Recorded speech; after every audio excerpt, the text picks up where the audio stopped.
Welcome to the last of 3 lectures given by Dr. R. Kirby Godsey for the Harry Vaughan Smith Lecture Series this year.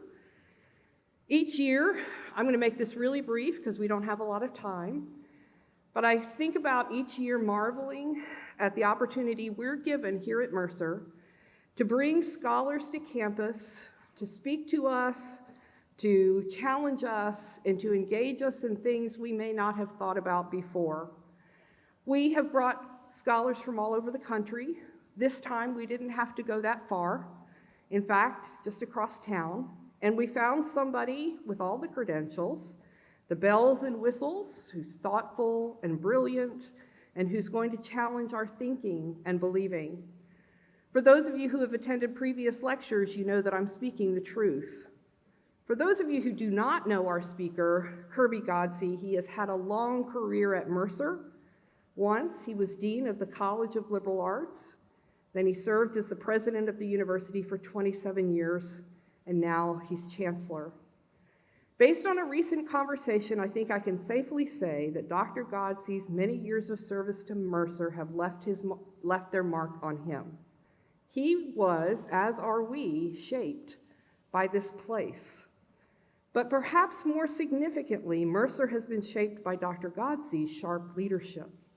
He had a vision of what higher education should be, and he pursued it with integrity, despite the occasional difficulty along the way. We are so glad to have him back on campus today, not just as a respected scholar and speaker, but as one of us. Let me say just one more thing, and then I'll stop. As much as I admire Dr. Godsey, I adore and I admire his wife, Joan. Every faculty member of the religion department knows what it means to be challenged, encouraged, supported, and embraced by Joan Godsey. We're so grateful for you. There is no one else like her. So on that note, Dr. Godsey, I hope you don't mind. Please come and engage us again. Thank you, Janelle. Thank you, Janelle, for your kindness, and I want to express to each of you your kindness for being here and attending this lecture, and in some cases, several lectures. I realize I'm humbled by anyone who feels like they want to spend the time to hear the comments that I may have to make. This third and last lecture I have entitled Amazing Grace. As a prelude to exploring the meaning of grace, I want to comment briefly about the hymn that has become a kind of icon in both our secular and religious culture. I regard this hymn to be a sort of cultural cry for hope. Amazing Grace has become like a national anthem to help us cope with our collective grief. It rings out at street vigils and presidential inaugurations.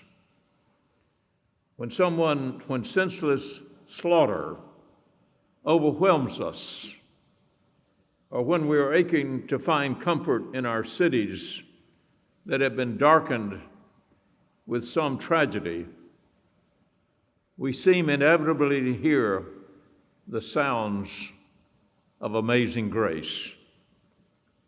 It sounds somewhat like a somber chant to assuage our grief.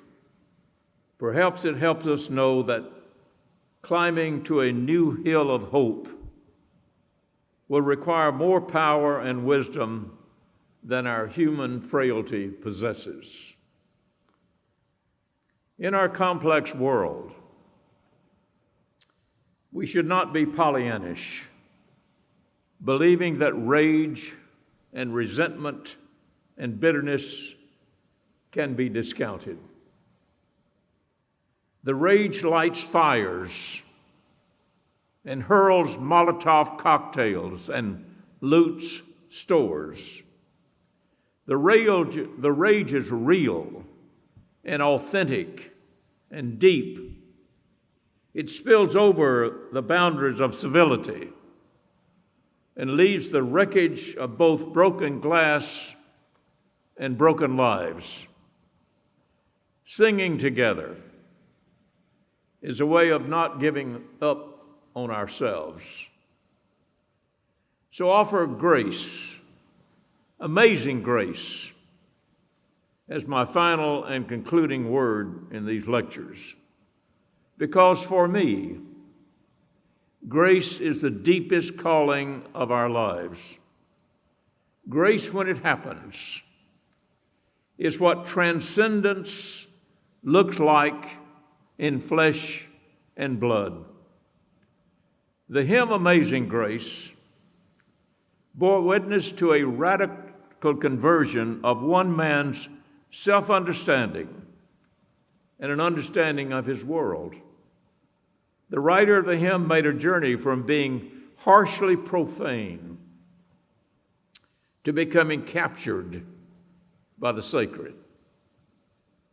I begin with the hymn to suggest that the impulse embodied in it lies near the heart of my understanding of the Christian faith and the genius of the Jesus story and the Jesus presence in our world.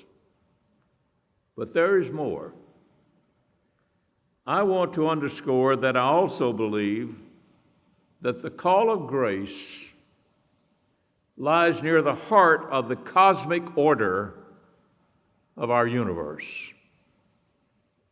We place such notions as grace and hope and peace and compassion into a tier of what I call soft realities. They seem a bit wispy.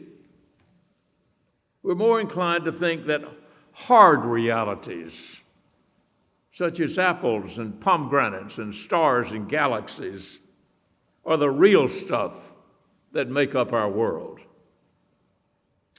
It turns out that the focus of Jesus' life and his teaching was consumed with the soft realities. Jesus spoke of the meek and the merciful, the peacemakers. Jesus spoke of loving with no boundaries and forgiving without limits. Jesus offered no escape hatch from the requirement that we love even the worst and that we forgive even those for whom we might be ridiculed for doing so. He seemed to put a priority on lifting people up who had been left by the side of the road, entertaining people who were outcast by others. These notions of compassion and grace get overlooked in our windy lives. We can see, we like material things. We can see them. We can put our weight down on them. We can touch them. They're there when we leave the room and generally there when we return. They seem solid and stable. We've seen earlier in these lectures that I believe solidity is mostly an illusion. From the springing of the trees to the stubborn resilience of Mount Rainier, things are not as they appear. Our senses are unreliable. Our eyes cannot see most of the light in the world. We cannot see the longer wavelengths of light, such as microwaves. We cannot see the shorter wavelengths of light, such as X-rays. We can only see a narrow band of light. Some things solid things turn out not to be solid. We can hear only a narrow band of sound, and my band is shrinking all the time.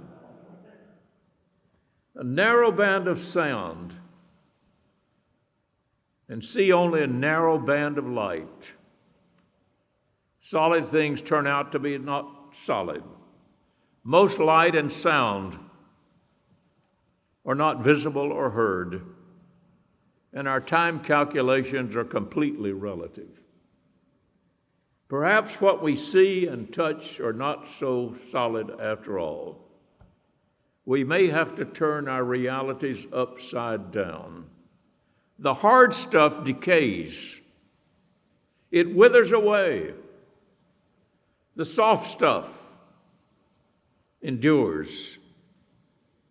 We have become accustomed to living as if the opposite were true. My entire religious and philosophical journey, what I call romancing the unknown, has led me to a high view of grace. For me, grace is the ultimate creative force, and it is a force that you and I can claim for our own lives. We should not think of grace as some transient human sentiment. Grace is the ultimate reality, the reality that endures far longer than the hard stuff like the pews on which you sit and the pulpit from which I speak. It is the reality we come face to face with in Jesus, and it is the reality with which we have the capacity to meet one another. I see grace as an ontological reality. When we allow the ultimate energy of the universe, the primordial, transcendent being from which we all arise, when we allow the energy, this energy, to flow through us, we experience this transcendent, eternal energy as the power and presence of grace.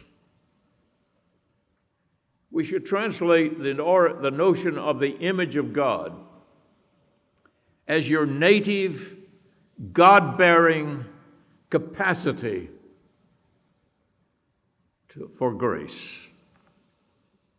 When we do so, the vague theological precept of grace gives way and can be transformed into the creative and redemptive energy that lies within each of us. When I speak of grace, I am aware, surely aware, that we hark back to the meanness and the heartlessness of so much of our human behavior. I suspect that wars and killings are sometimes the best that we humans can do in our relatively uncivilized state. Making wars and responding to evil despots may be the sane choice. But let us never think of it as a holy choice. Holy war is an oxymoron.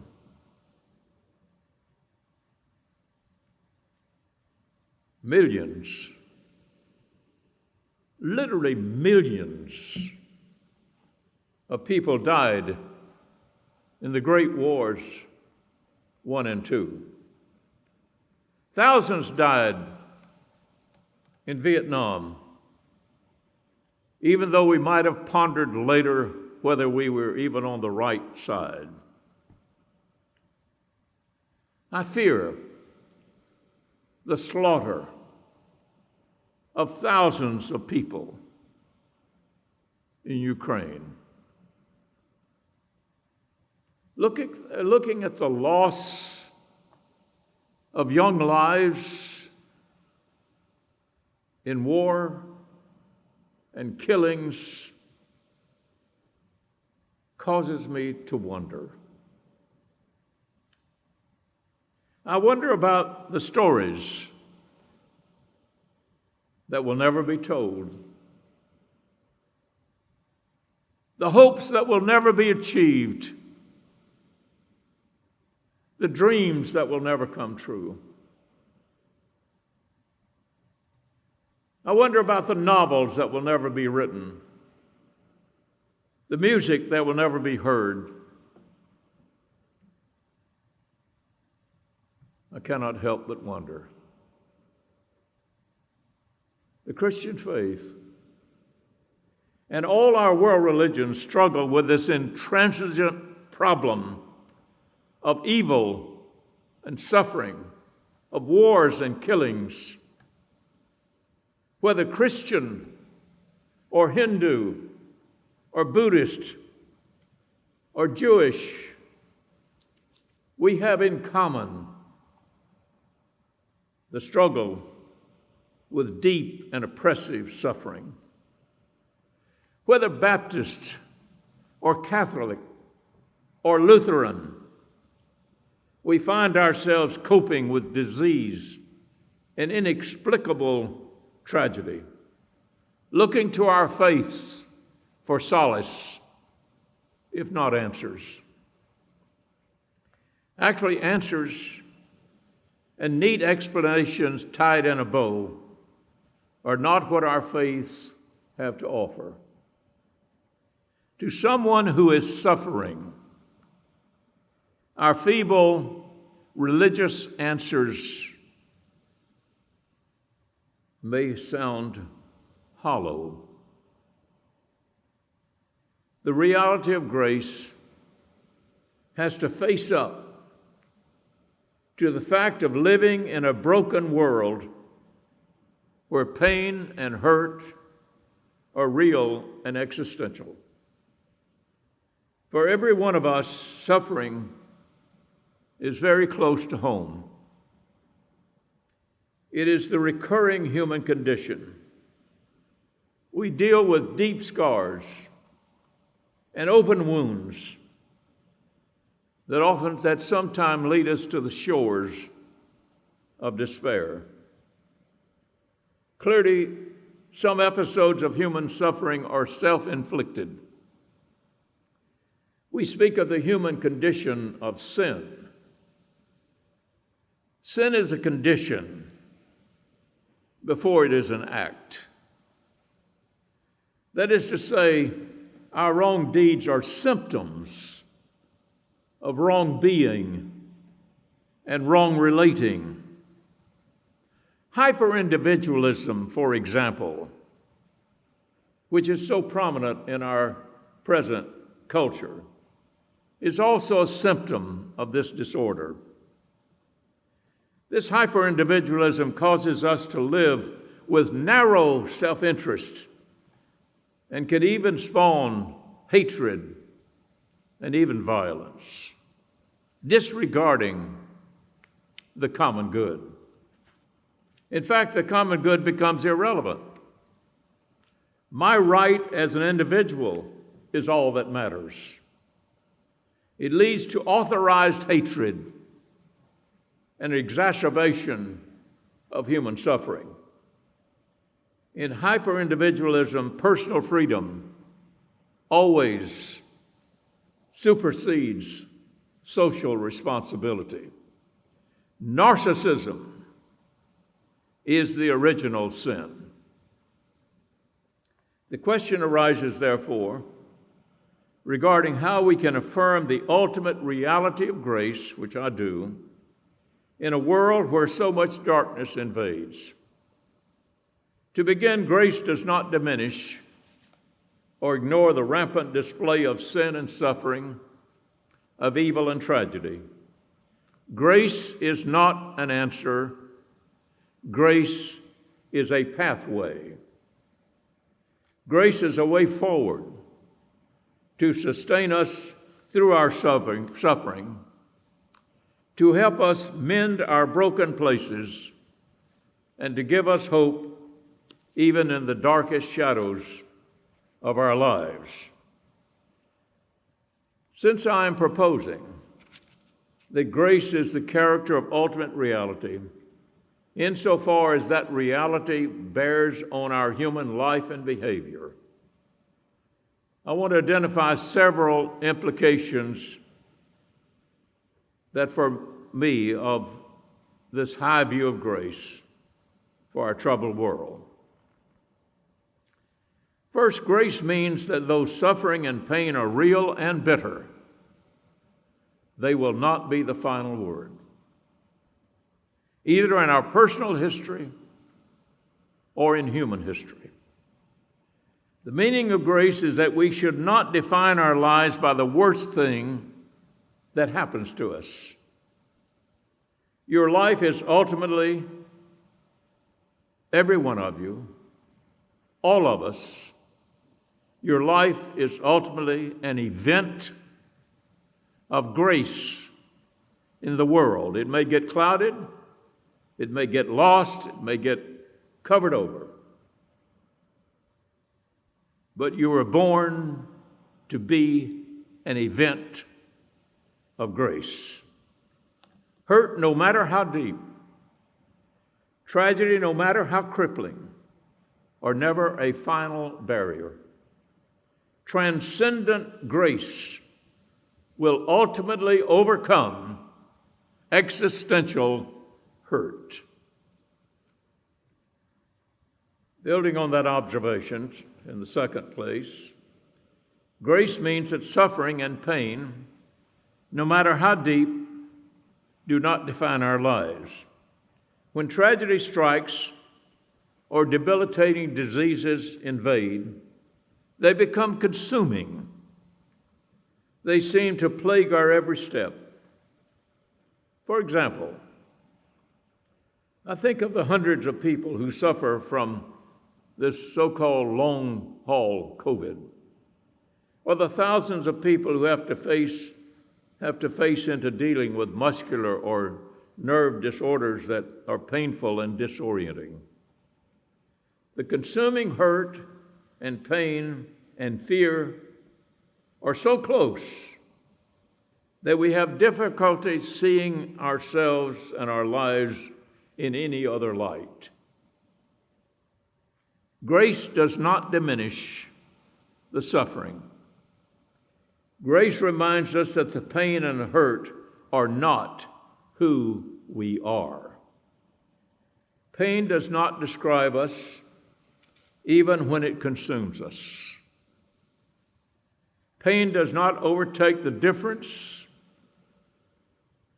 you can make and have made, the lives you have changed and will change, the words you have spoken and will speak, the gift you have been and will be. Grace means that even in their darkest moments, hope never runs out. In this half-created and half-chaotic world of ours, grace offers another lens through which to see our lives, even when we are bent over with suffering. Grace means that the relationships that embrace us transcend the hurt. The continuing embrace of love is ultimately greater and more defining in our lives than the pain. Only grace can help us not drown in despair. Only grace can keep our heads above water. Grace means that the worth and the value and the irreplaceability of your life is ultimately greater than the pain. Third, grace means that it is a mistake to assign responsibility to God for the ravages of suffering. God does not bring suffering as punishment for our wicked ways. Our wicked ways may bring their own suffering. God is not in the business of getting even. We are frail creatures who are beset by diseases and accidents that cripple and maim. Like the stars, we are finite creatures full of imperfections. As the evolution of creation continues, perhaps later iterations of humanity will live longer and live better. But even so, we're all destined to return to the being from which we came. Our high calling, perhaps our only calling, is to become a small gift of light, a brief moment of grace in our chaotic and pain-laden world. Suffering is not always a barrier to grace.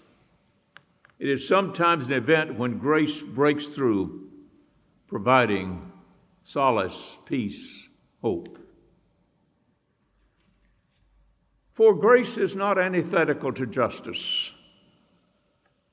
Grace does not mean that we dismiss or turn our heads away from wrongdoing or wrongbeing. Justice is the way of grace reordering the human situation by calling out and addressing episodes of our evil ways. So let us not think of grace as naive optimism, dispensing with the call for justice. Grace, however, does hold justice to a higher bar. Justice under the sway of grace does not mean an eye for an eye, getting even, or balancing the books. Grace calls for the pursuit, always, of redemptive justice rather than retributive justice. Justice should never be about revenge. Justice under grace is about redemption. Grace looks for the prospect of higher ground, even for the evildoer. Now, many, perhaps most, will not make that climb to higher ground. Nevertheless, the goal of justice in the eyes of grace is more to redeem than to punish. Punishment springing from our resentment and bitterness is our human instinct. More than justice, what we really want is payback. The instinct of grace is to reclaim the good, to redeem the sinner.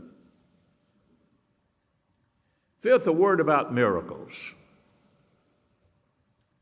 Miracles are an act of grace, and the miraculous resides in every person's life.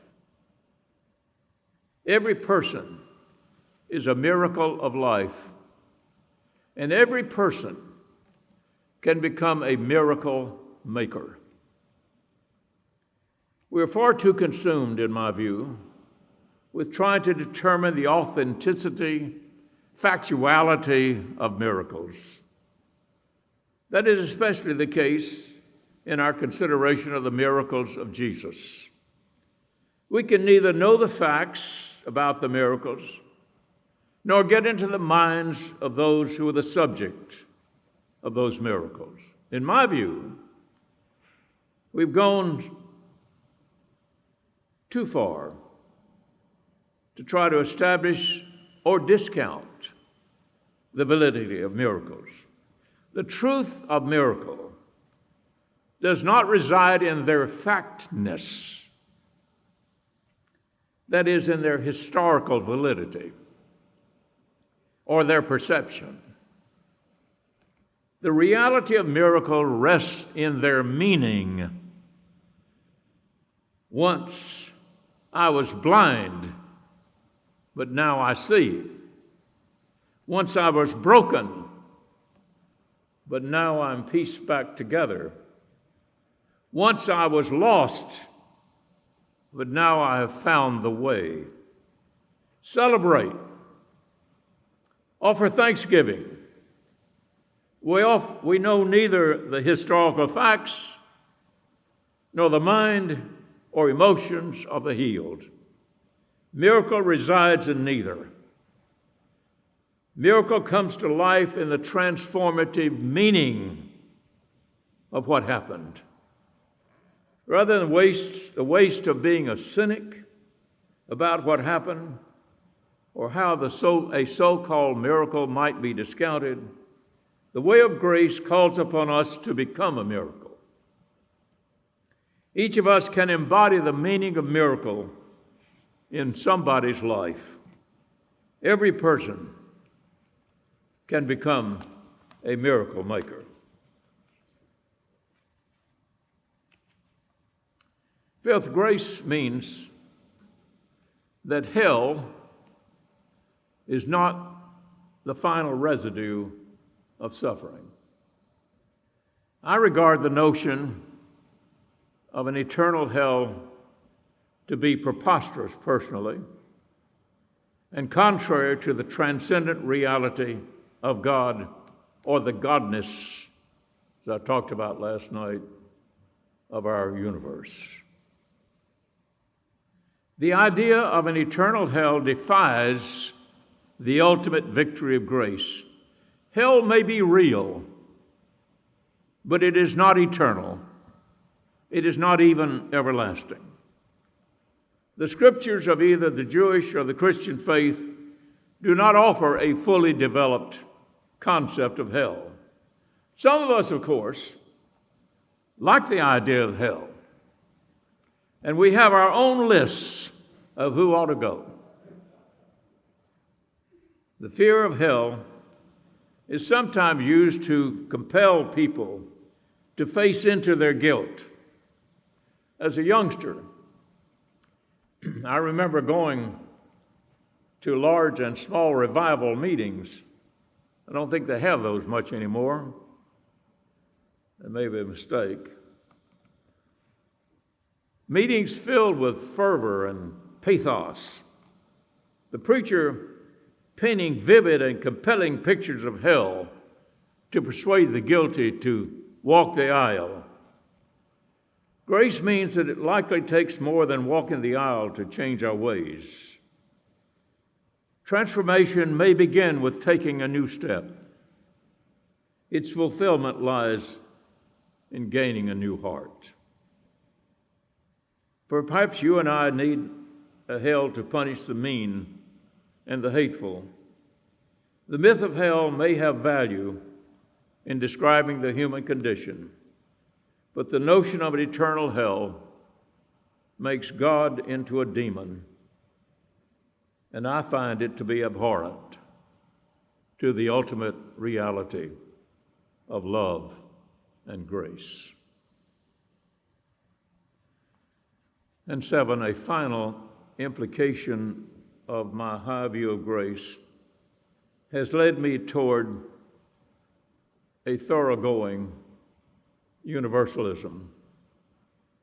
I realize I'm out of step there, but nevertheless, that's where I have settled.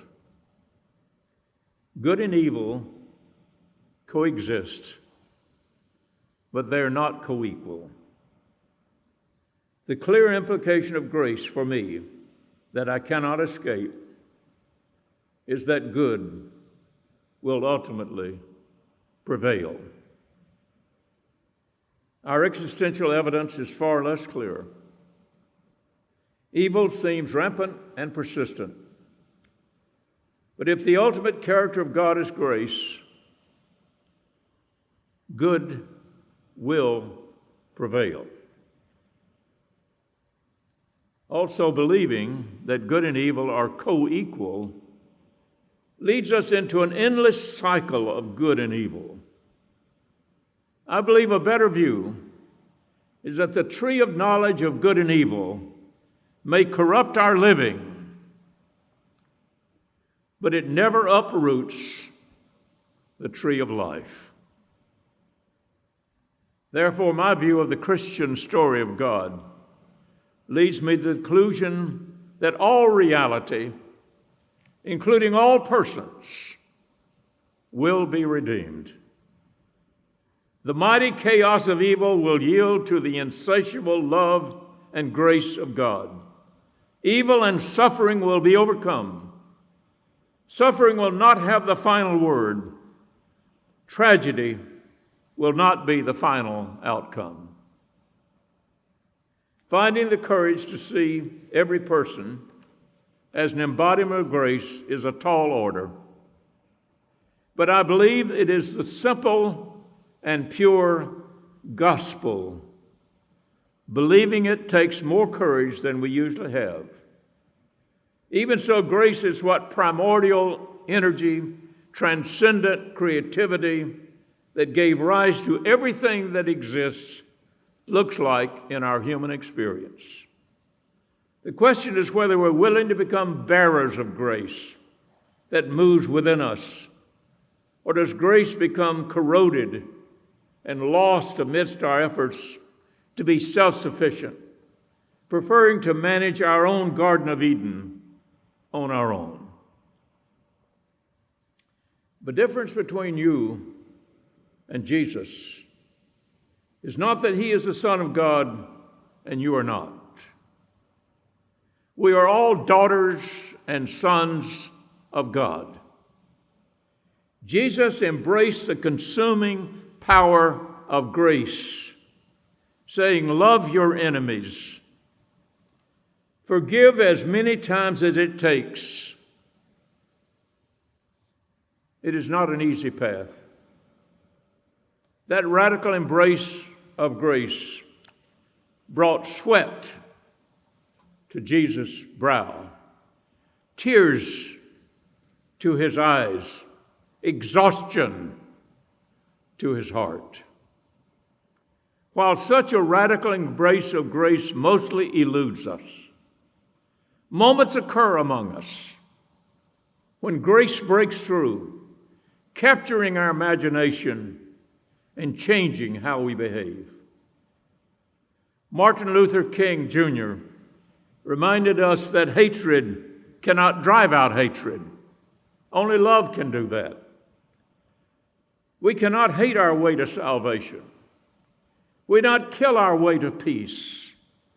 Grace is a higher path. But we do often prefer the lower road. In this second decade of the new century, grace does appear to be an implausible gospel. We're willing to sing of grace in our grieving, yet reluctant to risk grace as a way of living with each other. We're still inclined to harbor hurt, to hold on to grudges. We still prefer to linger in our disappointments and build barriers to protect us from our fears. The call of grace sounds a bit dangerous.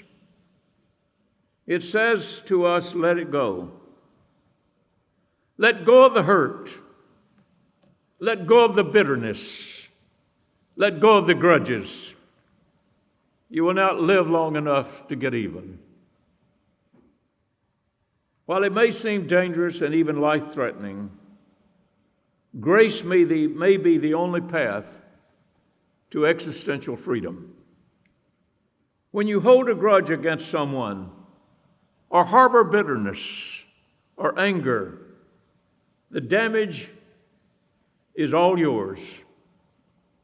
Grudges, bitterness, anger corrodes your spirit and withers you within. Only grace has the power to set you free from the chains of resentment and anger. Let it go. Perhaps the first time Jesus experienced complete freedom was on the cross. He walked toward his fears. Death is never the end of the story. Not for Jesus, not for us. That is the meaning of the resurrection. Death is not our most profound enemy, living only for the victories of time, or our greatest enemy. We have a symbol, a word, a metaphor for what living under the guise of grace looks like. We call it loving. The word has been largely trivialized, almost beyond rescue, but it remains our most profound metaphor we have to capture the power of grace within human boundaries. Let me be clear. Grace lived is loving. The gerund is the right language. Loving, not love, is embodied grace. Loving, not love, is God's energy captured in flesh and blood. It is the only energy that can give us life. Breath may give us existence. Only grace can give us life. It is not loving as one act, but loving as a new way of being in the world. In the social realm, I'm thinking about Ukraine this morning. We as humans too often define our lives downward. We reach down to pick up weapons of war and instruments of revenge, to demonstrate our superiority and our power. It is all narcissism at heart. It is all futility and emptiness leading us toward darkness. Grace calls us when we have the courage to hear it, not to define our lives down, but to define our lives upward, to reach for the courage, the wisdom to change our warring ways. Grace calls us to listen deeply to one another, to seek without tiring to understand, to work earnestly to achieve the human good that still resides in our overlapping lives. But today, Ukraine is not our existential issue. In our daily lives together, where we live and interact every day, loving, this ontological act of embodying grace does not occur because you know a person or like a person or need a person.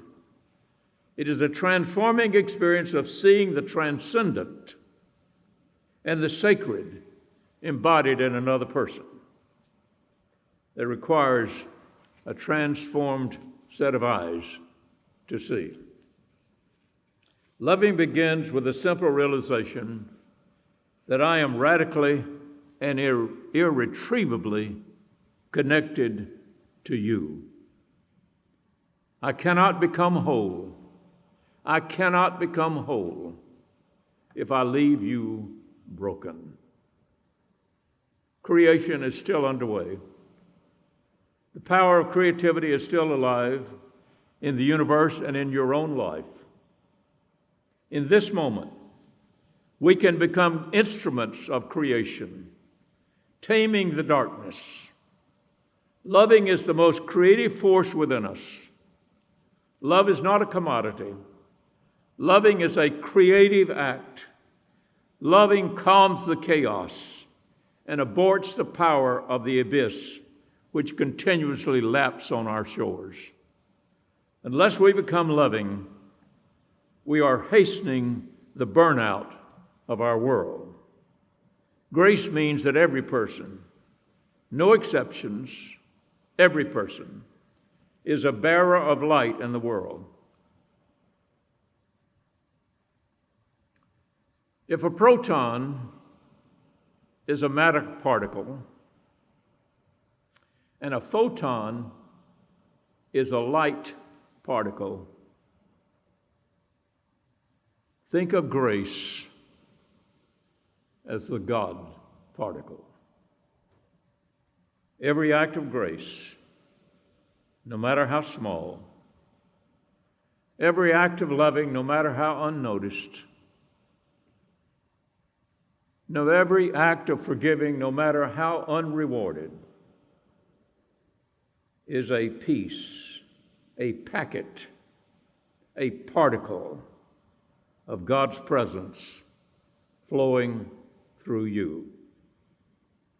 Grace brings the transcendent God down to earth and into the traffic of our daily living. Live with grace. Only grace, only loving will set you free. A final concluding word about how our affirmation of grace affect the living of our lives. I call it a word from Harry. Harry Vaughan Smith was a man of overflowing grace. He embodied grace both in speech and presence. He loved with abandon.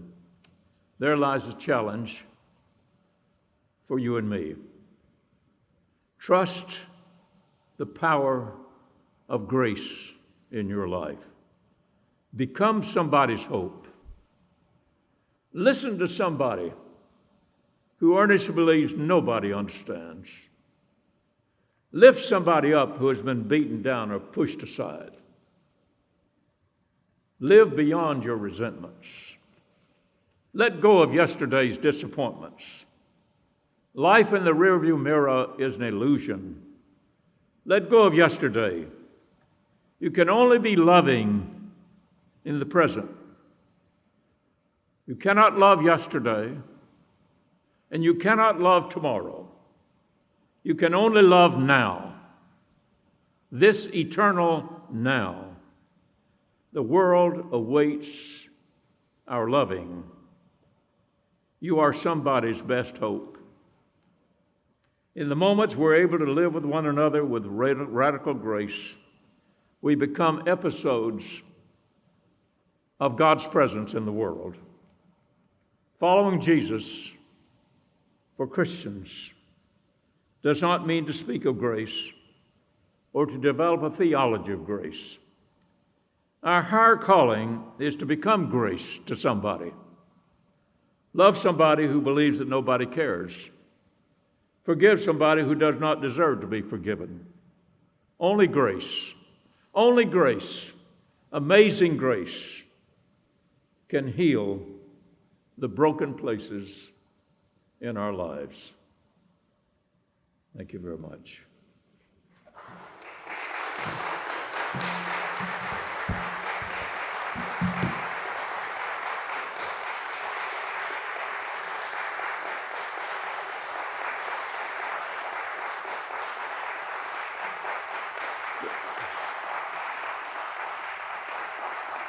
Thank you. Thank you for allowing me to be with you during these days. You've been patient to allow me to share with you where my mind has settled. I fully recognize that your mind may have settled in different places, and I honor that and respect that. But this was an opportunity for me to confess my faith, and I've tried to do so during these lectures. If there are questions, I'd be glad to hear them and try to respond if there are questions. Yes, I'm going to try to stand behind this podium because this is being streamed, as I understand it. So I may need you to come down here and ask your question. That's making a long walk, and I appreciate it.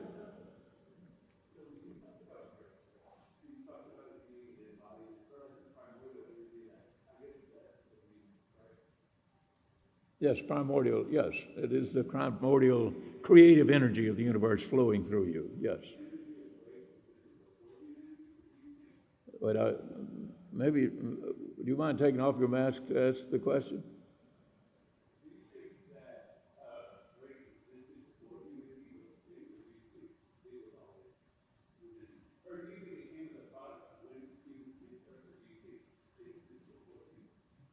Well, I think, I'm not sure I understand your question, but I think grace is the ontological character of primordial being, primordial energy, of the creative energy, what Whitehead called creativity. That grace is what this character of creative being, God, means in our human behavior. So I regard grace, as I said, to be an ontological, ultimate reality in the that it describes the character of transcendent being, the character of God. Is that helpful? Okay.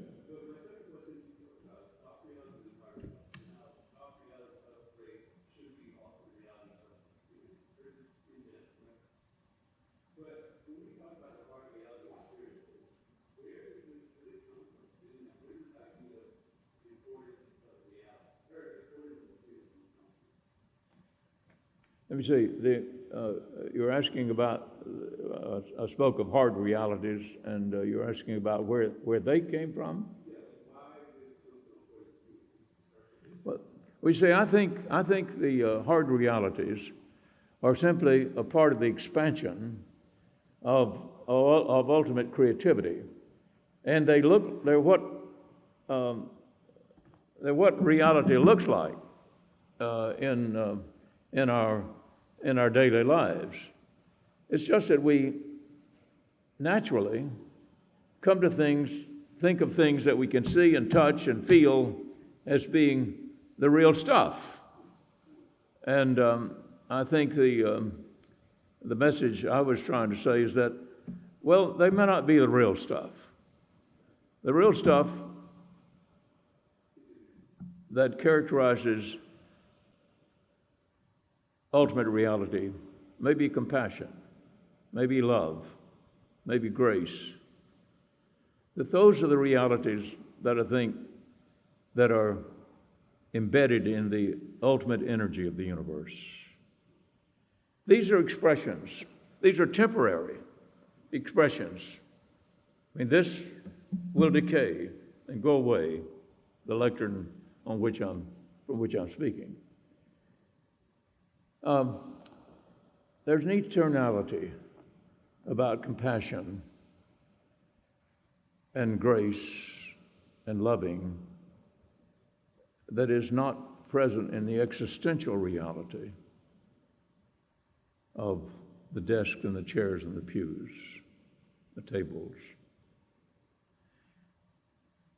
So I regard grace to be an eternal reality. I regard hard things that we can see and touch and feel as being existential realities. To be taken seriously, to be used. I mean, they're part of our lives. We don't want to discount the existential stuff that is a part of our lives. It's just that we should not put our weight down on them ultimately. Because ultimately, if we're only living to accumulate the hard realities, we're going to be disappointed. They will not endure. It will not endure. The house in which you live will not endure.